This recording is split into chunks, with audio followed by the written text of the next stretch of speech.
Hello, everyone. It's another beautiful day here in Scotland. Welcome to another episode of H2O. I am Titi. Join me, welcome my elegant co-host, Keziah, this afternoon. Hello, Keziah. Hi, TT. Great to see you again. Hello, everyone. My name's Kazaya. If you're joining with us live, let us start this session with a light of hope by sharing in the comments what gives you hope. For me, in general, what gives me hope is being surrounded by amazing and inspiring change makers like TT. How about you, TT? What Oh, gives you hope? really? Thanks so much, Keziah. Actually, what gives me hope is the collaboration among youth. For example, take the International Water Association and Yongo and Unify coming together to have this great show called H2O. And this collaboration amidst us, like it's amazing what we can do together. Like we always say, united we stand. And this gives me so much hope. And speaking of hope, and youth engagement and all, today's the 18th of February. And does that ring a bell? Does that mean anything to you? Let me think. The only thing that comes to mind is the New York Water Week, which is happening on March 18 to 24 here in New York City.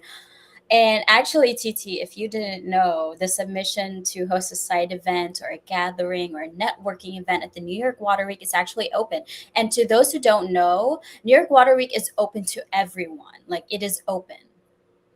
You don't Oh, need a ticket. thanks, Desire. You don't need a ticket. See, guys, you get all the first-hand information from H2O.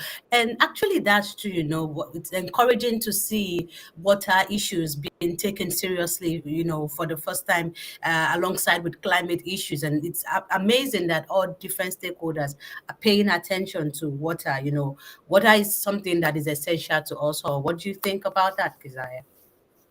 Yeah, that is definitely true, TT. I agree with you that water is important to us all.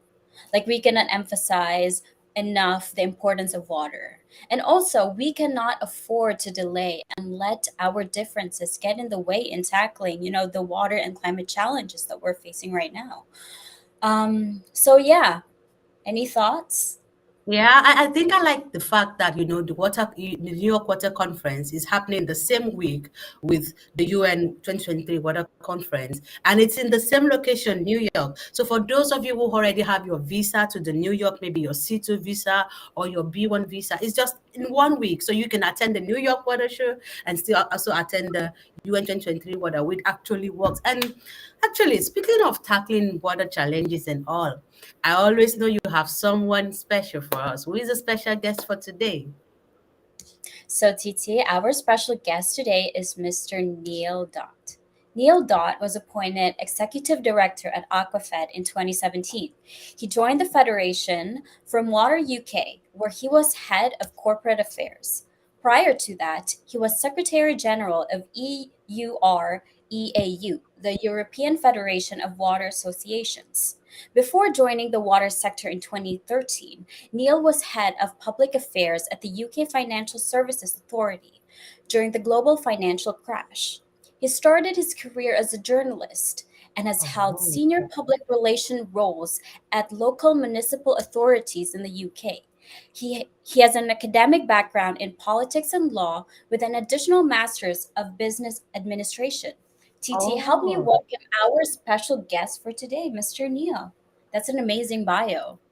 oh, I'm so mesmerized right now. Hello, Mr. New. Hi. Nice to have you here. Good Thank you. It's nice to afternoon. be here. Good afternoon. I should have. I'm so sorry. The bio was so long. It makes me sound like someone who's really egotistical. It's like, look, here is all about me. I didn't mean it to be that long, so I apologise. No, it's No, actually no. inspiring. No, it's actually inspiring. Like I can see that you started from journalism and then you went into, finance and business administration. Now you're in the water sector. For me, actually, it makes me feel like, oh, I can do a lot of things at the same time. So, my first question to you this afternoon will be, can you walk us through on your journey to be where you are now as a water and climate advocate? Mm. Yeah. So as the bio suggests, I haven't actually been in water that long. It's probably about 5, maybe 7 years now. My career has gone. I hope you can. Sorry, I've just got a sign that says connection issues, but hopefully you can hear me okay. Um, Yes, we I started off as a Yeah, it's cool. I started working on my local newspaper actually when I first came out of university, and that was probably the most fun job I ever had because when you work on local newspapers, you can't tell any lies because the people are just around you, right? So you have to tell the truth 100% and you have to make the truth interesting. So that's a real challenge sometimes because sometimes not many things happen. So you still got to make sure your integrity is right and try and interest the reader. yeah. Um, but yeah, I mean, from there it moved on to things like working for municipal authorities in communications. So I've done the public sector side as well, right? So yes, I'm in private sector now, but I've worked in municipalities and I'm as a public sector operative, and I'm very, very proud of that time in my life, actually.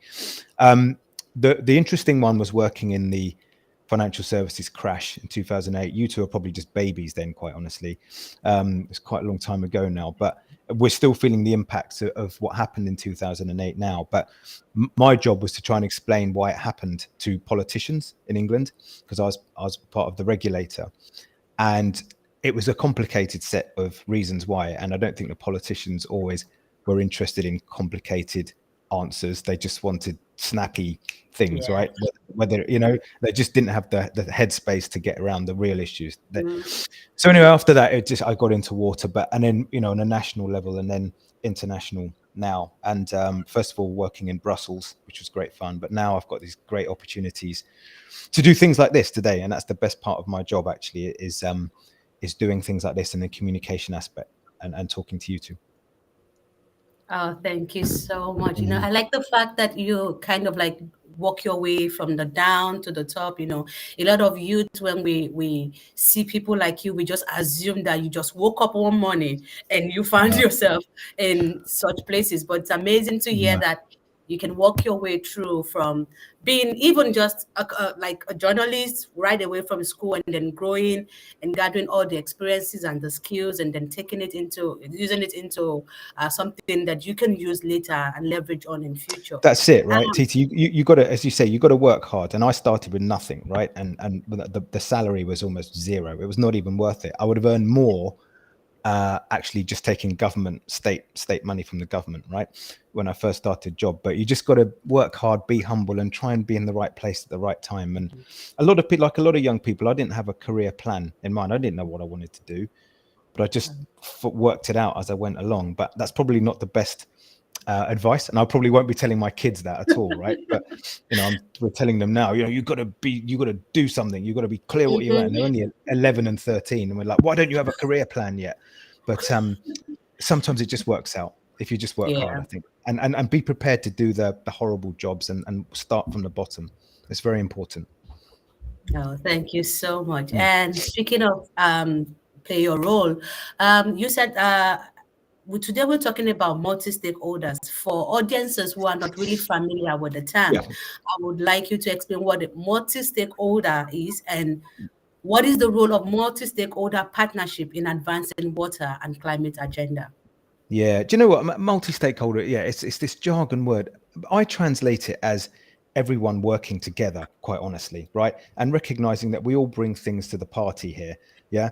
And in the sense that, like, with water and sanitation, you absolutely need civil society groups to represent the people and to make sure their voice is heard, but also to be an active participant as well. And there's some many great stories of young people I'll come on to in a minute of where young civil society advocates are actually part of the solution as well. You need private sector expertise, right? In some places where it's appropriate, you just can't do without it. And anyone who thinks you don't need the private sector, you're just dreaming. Yeah, there's a time and a place for it, quite honestly. In the same way, you need ministries, you need the government. They're one of the key stakeholders. They make the decisions. Yeah. But those of us on the outside, what I call real people and the private sector and academics, we're all there to make sure to help the government and push them in the right direction and get them to do the right thing. So multi-stakeholderism for me is like just not having reliance on one set of people to do a job, and realizing that everyone has got a contribution to make, and you've got to try and utilize it in the right way. And if I may just like give a clear example of that, there's a group of young people, I think it was in Nigeria, I can't remember, it's a story I heard a couple of years ago, whereby they were telling the local utility company all the time, there's not enough water for everyone, it's costing too much money, and the utility manager did what he should do, which is say to them, right, let me show you what the problem is. He went out and took them out and he showed them a load of broken pipes, and he said, look, I can't keep I'm trying to make the water flow and I'm trying to reduce the leaks here, but I can't, I need your help. So will you help me? Rather than shouting at me and saying there's no water, help me do this. So actually those group of young people turned into the eyes and ears on the ground, and whenever they spotted a broken pipe or a leak, or they saw someone stealing the water as well, setting up their own connection, they reported it up to the utility manager, and things improved massively. And they started extending that as well. So that's a very simple but clear example of multi-stakeholderism in action. And it's not just about saying, there's problems, highlighting the problems, and accusing the utility manager in this case of saying, look, you're rubbish at your job. It's like, well, what can young people do to help? What solution did they have? And that's the kind of thing we need to be hearing about at this conference next month. Speaking of the water conference, Neil, before that, I like how you mentioned that multi-stakeholder is not not relying on one set of people, one sector, or one individual to do something, and that's because we all have a unique role. Like we all have a unique talent, like Exactly. something unique to contribute to the whole, to solve like a huge problem, like the water and climate crisis.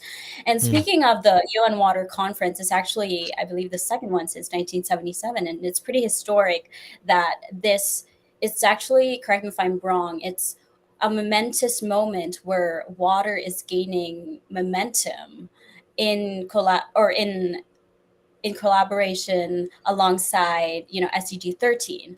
Can you enlighten us on the significance of the upcoming UN 2023 Water Conference as it pertains to the different stakeholders?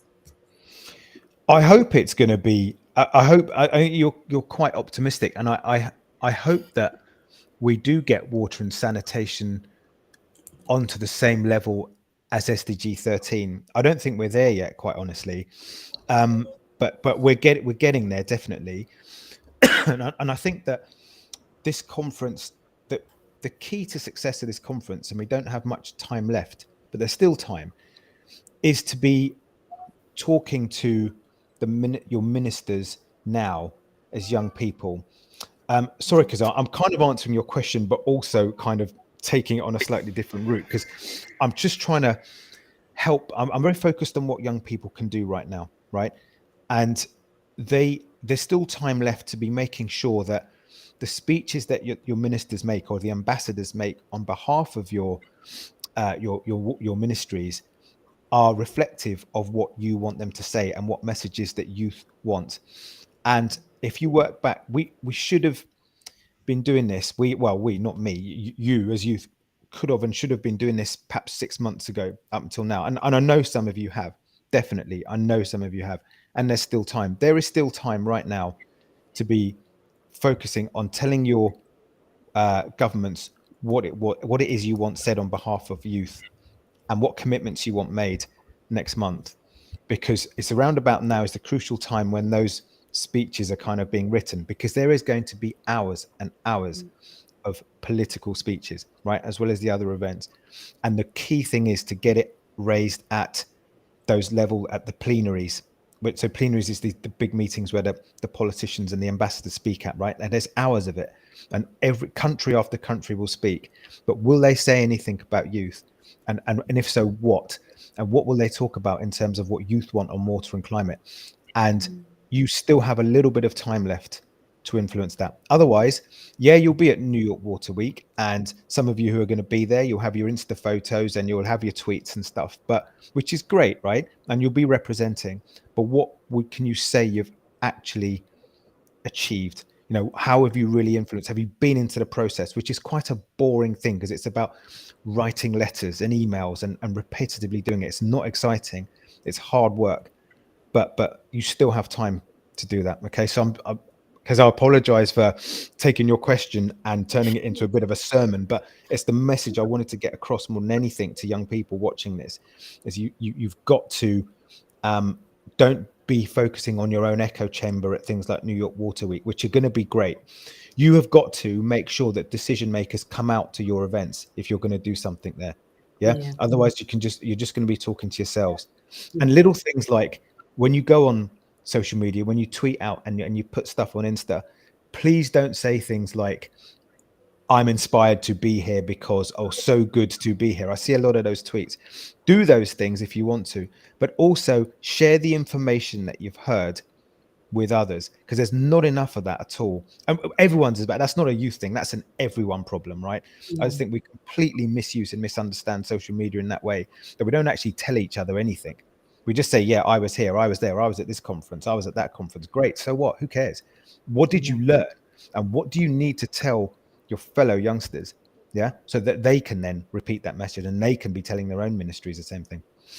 Sorry, I'm out of breath now. Blah blah blah. But No, it's a very important message to to get out, and I feel like you already touched upon quite a bit my next question, but to kind of reflect and unpack what you said, like, and this is something that also we've been reflecting on in the team in terms of our objectives for the water conference. Like, yeah, it's great to be in like speaking sessions, but what is our actual goal? And if you look at the structure of the UN Water Conference, it's on commitments. So how can we get our governments, private stakeholders to commitments for young people? But yeah, moving on, and it's a great point. To those who are listening, please take note of that and do know that we have time and we should use this amount of time wisely. Because can I give you an example of that? I'm sorry I don't want to just keep hijacking your time, but I just want to give you a specific example of something you just said, right? the African Youth Parliament for Water, the African members, the African chapter, basically, I think there's about 14 or 16 of them. They've done something which I think is brilliant, and it really shows what we're talking about here. They've actually gone and done some research, and they've looked at which countries in Africa have had youth policies developed, but they're just sitting on a shelf, right, like this. Yeah, it's like the policy's written, job done, there's the tick in the box, we've done youth. Okay, and there's been quite a few of these over many years. And what the African Youth Parliament are saying now is, okay, we are now making a commitment that we want basically, well, governments to commit to bringing those youth policies out and developing them generally, not for the benefit of water and sanitation alone, but for everything, right? So it goes into education and health and everything else. And they've also making a commitment about being part of the data provision for that work as well. Yeah, that's the kind of thing I'm talking about, really. I think that's outstanding, and they will be presenting that as one of the special events that we're organizing with them. Special event 3 on it, reducing inequalities, right, and kind of implementing the human right. That's the special event 3. An African Youth Parliament for Water is part of the organizing team because they put in this proposal and made that commitment. Now, I'm sure there's going to be other examples just like that. Okay, other examples of very crystal clear commitments. But I thought that's a great example of not just like, we're young, we're here, got to hear us, but they've like gone 5-6 steps further and really thought this through, which is outstanding. Yeah, definitely. Thank you so much for sharing that that story. And speaking about special event, everyone who's going to a Water conference, definitely make sure to go to special event 3. And moving on to the next question. How should the stakeholders maximize and get involved in the decision-making process for water and climate, especially in the youth sector? I think it's the same thing that we've been talking about. There's certain stages of it where I've seen, which has worked really well in the last 12 months. I've seen young people assemble at national and international level, like brilliant. Okay, and I'm talking about things like the Dakar Forum, for example, where the Youth Parliament for Water and other organisations really started to come together. Then we've got obviously the work that Unify's done with others, with the IWA as well. It's outstanding. So that level of assembly, which is the step 1, is really powerful and strong. You need that, right? You absolutely need that, and that's been really, really fascinating for me to watch that happen. After that, though, what's needed, and we've still got time. Okay, if you forget, this conference is a moment in time, but it's not the be all and end all. It's not the point in which we just give up. You've got many other processes happening at UN level, and I'd say focus on those, because it's about fine-tuning your messages and fine-tuning those clear commitments for action that leave basically governments, because they're the ones that have to do it. You have to be really clear with them about targets and what you want from them, not just like, we want youth involved in decision making. You have to say what that means. What do you want? You want 2, 3, 1 youth, a young person in Parliament, on specific on water, even if it feels unachievable at first. Be clear about what it is you want, and then fight for it over the next few years, right? But it's that level of clarity of exactly what it is. You need to give the government a kind of solution on a plate that leaves them no margin for getting out of it, and not just governments, private sector as well, or academics, or anyone, right? If you want private companies to come in and act a certain way, or set up employment opportunities for young people, for example, then ask for it and say that it should be written in contracts that are given to private companies. Say, like companies like AquaFed, we're private operators. You should be telling the contracting authorities what quota is there for young people development in there, because it kind of happens. So do you know what I mean? It's like that level of specificity is what's required.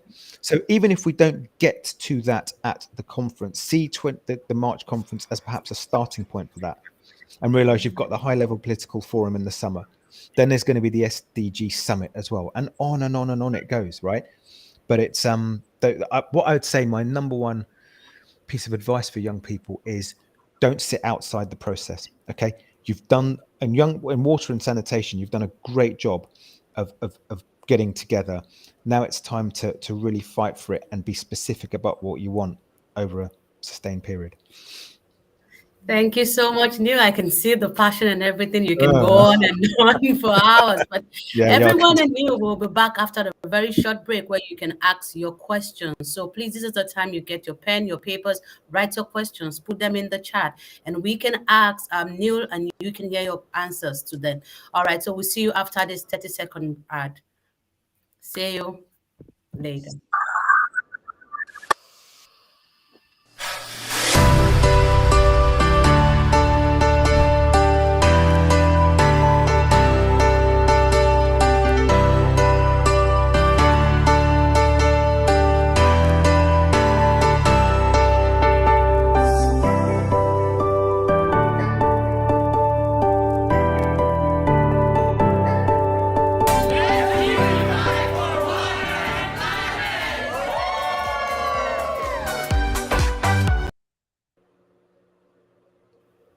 Welcome back to all our audience and Neil. We are with Neil, and he's been sharing with us the importance of multi-stakeholders.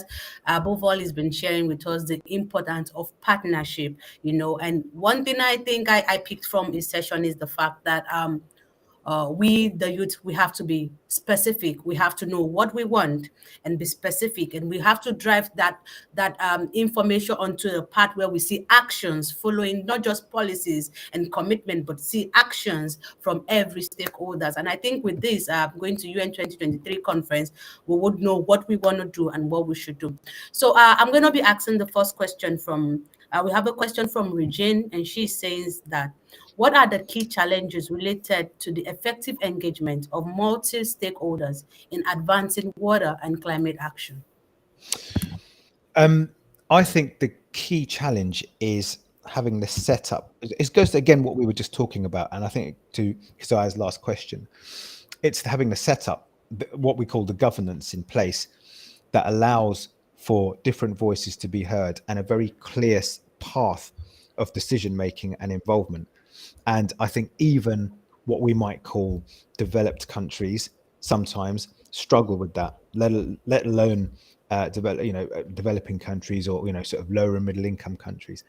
I think the world struggles with that, quite honestly, in terms of making sure that the mechanisms are in place to allow multiple voices and multiple influences into the decision making, but at the same time making sure that the right decisions are made. That there's a start, beginning and end process of it.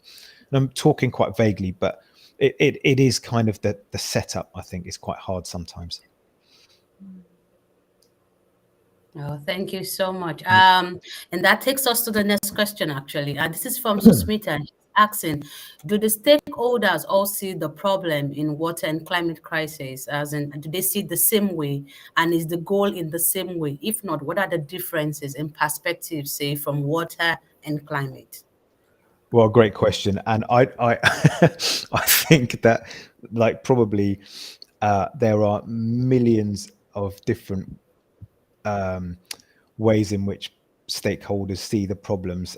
It's so funny, and that it goes to the heart of the problem for next month, in a way, is how you can then put aside your individual niche view on the issues and look at who else has a similar, if not exactly the same view, in the sense that I think we need to all really work a lot harder at thinking about what unites us rather than divides us. And a classic example is a time, it's all a time where we as private companies, we are kind of not seen by some people as, we're seen as part of the problem sometimes, and we shouldn't be allowed into the sector at all. But actually, if you talk to the opponents of private companies running a public system, I'd say we want more than 95%. We're on completely the same page about everything, and it's just sometimes it comes down to small differences that are amplified in the wrong way. But yeah, short answer to Sushmita's question is, yeah, there are. I think people think that they've got a different view on it, but actually they don't a lot of time. And there is a lot more congruence than we think. but it's about putting aside some of your primary issues and just thinking about who else is saying mostly what you say. That's what I hope will happen at this conference next month, that we won't just think, right, I've got to say my thing, and then I've got to say, she's got to say her thing, and they've got to say their thing. It's like, can we just stop that? Let's not do that for once, and just kind of work with each other and think, hang on, no, you're interested in this way, so am me. Me too. Let's try and work it out. Like find the common ground and then exactly, TT, exactly. That's exactly what I was trying to say in about 2 minutes. Find the common ground. Thank you. Yeah, definitely. A great way to wrap up the Q&A session is to reiterate what you said, Neil, is that to think what unites us rather than what divides us. Exactly. But to wrap everything up in a nice bow, moves us on to the next section of this talk show, which is TT. Do you want to introduce it?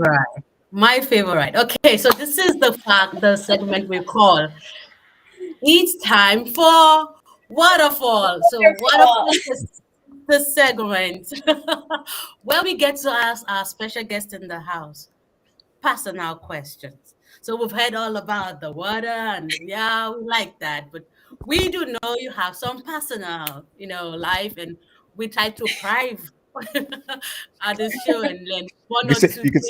I look terrified on the screen, don't I? I can see that. But this is a good time to keep asking me them. Do it, TT. I'm ready. Do you want to do it, Keziah? Do you want to go for it? I'm ready. Okay. Yeah, so definitely. To answer 60 seconds. As answer. Yeah. So go ahead, Keziah. Okay. Timer starts now. Desert or sea? Dessert. Okay. Holiday or retreat? Was the question dessert as in desert or sea? I thought we were talking about meals. Okay. Desert. Desert. Yeah, I'd go for it. No. I'd go for the sea then. Sea. I'm a Pisces. Okay. He's a water advocate. Yeah. Okay. Advocacy or research? Advocacy. Growth or security? Growth. Interesting. Zoo or forest? Sorry, what was that? Something? Zoo or forest? Oh, zoo. Food truck or restaurant? Food truck. Emails or meetings? Oh, meetings. Shows or documentaries? Documentaries. Oh. Cash or credit? Cash. Flying or being invisible? Oh, being invisible, definitely. Train or airplane? Aeroplane. Chocolate or vanilla? Chocolate. Logic or emotion? Emotion. Oh, I was waiting for that answer. So he loves to be invisible. He loves to fly on the plane. He loves cash. So it's like you get cash, you fly on the plane, and you become invisible. And then yeah. I think the invisible thing is more about like, I don't, much as I like, I do, and I have this funny thing about being the center of attention. I kind of, in a way, I like it. It's like, oh, look at me. But also, I'm very keen to put others in front and just show them the way, and be a mentor if I can, and just be a sort, particularly with the young people. It's just like, you don't need to hear from people like me. I've had my opportunity. It's now getting in the back and pushing others forward. That's why I answered it. Yeah. Oh, that's great. Thank you so much. Thank you, Mr. Neil. It's been a great show, and I've learned a lot. And like I said, going to US 2023 Water Conference is going to be different for us, because now we know what we are to do, and that helps us because we are going to know what to do in UN 2023 Water Conference, and we have time to prepare. So that takes us to, okay, right now we'll be going on another 30-second advert, just to give you time to catch your breath after the waterfall section, and we will be back after this ad, please. See you soon.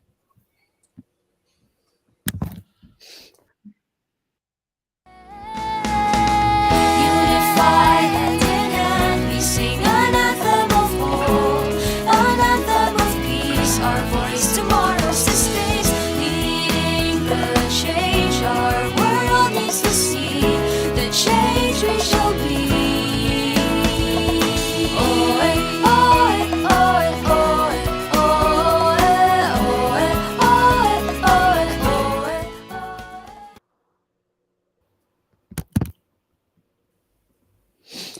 Thank you once again, and welcome again, everyone. This is actually the last section of the talk show, and it's kind of like to wrap things up, to leave our viewers some sort of like impactful message. So, in 3 words, Mr. Neil, what's something that you would like our audience to take home with?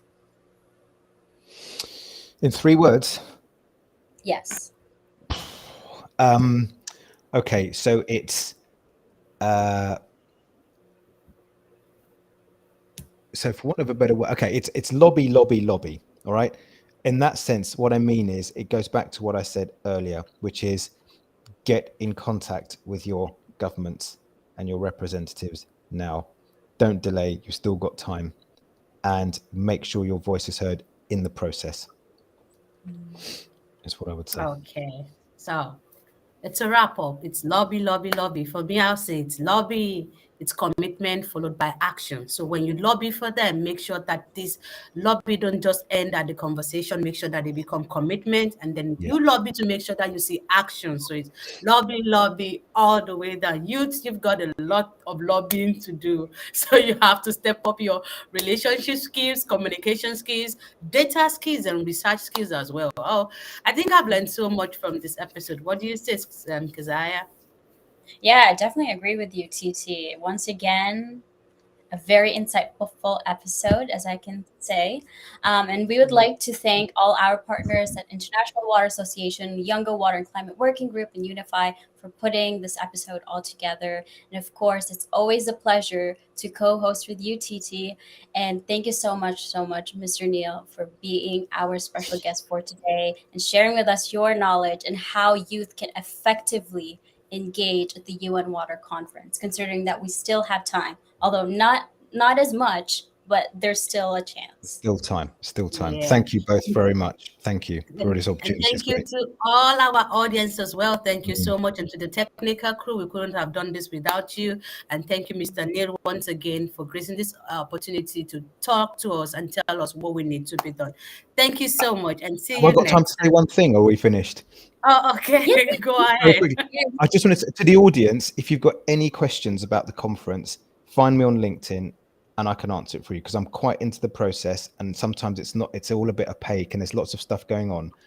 Don't be frightened. Find me on LinkedIn. If you need anything about the conference, ask me. Okay. Oh, really, guys? Did you just hear that? This is the part I love so much. So you guys hear, there is no excuse anymore where you say, oh, they just talk, they don't do. This is the time where you can reach out to him and get your answers direct from him. Thank you so much. It's been an honor having you on the show, and we'll see you soon. Everyone, bye from my hand. Bye, Keziah. Lovely seeing you. Bye. Oh.